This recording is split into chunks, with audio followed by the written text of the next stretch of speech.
Ndugu wananchi, kwa masikitiko makubwa natangaza kifo cha Mheshimiwa David Cleopa Msuya, makamu wa kwanza wa rais na waziri mkuu mstaafu wa Jamhuri ya Muungano wa Tanzania, kilichotokea leo tarehe 7 saa 3 asubuhi katika hospitali ya Mzena jijini Dar es Salaam alipokuwa akipatiwa matibabu ya ugonjwa wa moyo.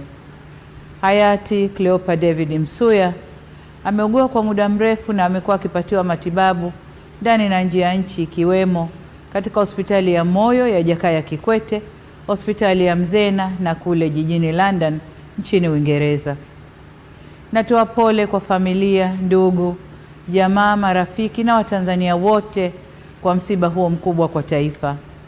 Aidha, ninatangaza siku 7 za maombolezo ambapo bendera zitapepea nusu mlingoti kuanzia tarehe 7 hadi tarehe 13 mwezi huu wa 5. Taarifa zaidi kuhusu msiba huu zitaendelea kutolewa na serikali. Poleni sana Watanzania.